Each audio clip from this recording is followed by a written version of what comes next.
Ini adalah istrinya, anak-anaknya gitu.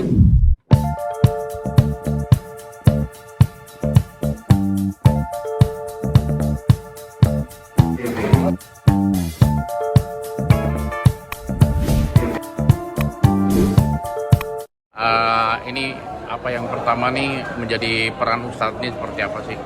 Ya, ya alhamdulillah saya dapat kepercayaan untuk menjadi karakter yang membawa cerita di dalam film Bola Cetan itu.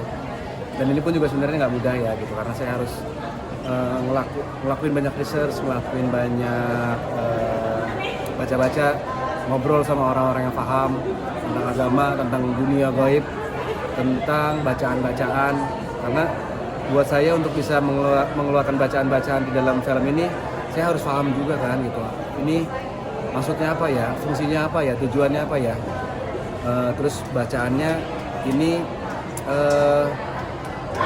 diperuntukkan untuk siapa, seperti itu. Jadi memang banyak persiapannya. Terus juga ada actionnya juga lah sedikit di sini. Actionnya mungkin nggak terlalu besar, tapi di sini punya tingkat kesulitan yang lumayan menurut saya, karena si Ustadz ini berantem di tempat yang sangat sempit. Jadi pada saat kita berantem tuh dalam sebuah kamar yang kecil ya, ukuran 4x4, itu bisa ada 25 orang kumpul di ruangan itu untuk ngelakuin adegan action. Terus juga saya suka banget dengan ceritanya, bahwa ini Ustadz Ruqyah yang ternyata musuh utamanya bukan dari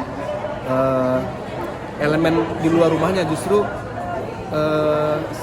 sisi keluarganya yang menjadi musuhnya Ustadz ini.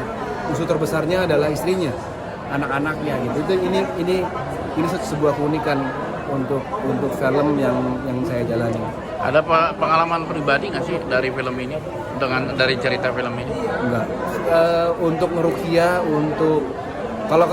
kalau ngelihat orang kesurupan ya mungkin iya ya gitu. Cuman meruqyah saya enggak. Terus juga ngeruqyah yang sampai kejadiannya besar, itu enggak, cuman kesurupan kecil lah gitu. Saya sering ngelihat kalau kayak begitu. Cuma misalkan sampai kejadian besar, ada yang kerasukan, kejadian besar sampai membawa kehancuran keluarganya, saya belum pernah melihat hal seperti itu. Ada kekhawatiran nggak atau kepikiran mengambil film ini atau dampaknya? Kan di sini kan Indonesia beda ya dengan luar negeri ya. Seperti apa? Resiko maksudnya diganggu setan gitu? Bukan diganggu setan ya, banyak kan tentang agama apa kan. Menurut saya orang punya hak untuk berkreasi, orang punya hak untuk memilih apa yang dia percaya. Dan sulit juga ya kalau misalkan semua hal itu hanya dijadikan satu pilihan. Itu sangat sulit, karena setiap orang pasti punya pandangan yang berbeda, sudut pandang yang berbeda, pengalaman yang berbeda, dan tujuan yang berbeda. Itu menurut saya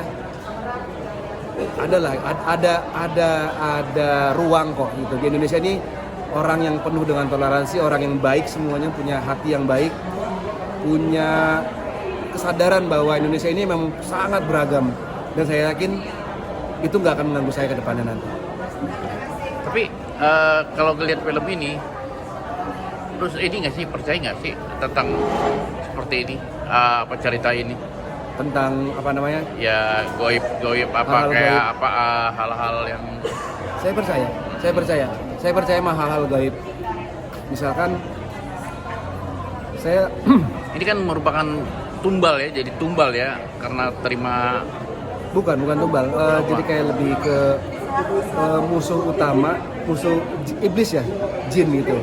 Jin yang berusaha menghancurkan Ustadz yang selalu menghalangi jalannya, dengan cara menghancurkan keluarganya supaya Ustadz ini berhenti mengganggu segala macam aktivitas si jin ini.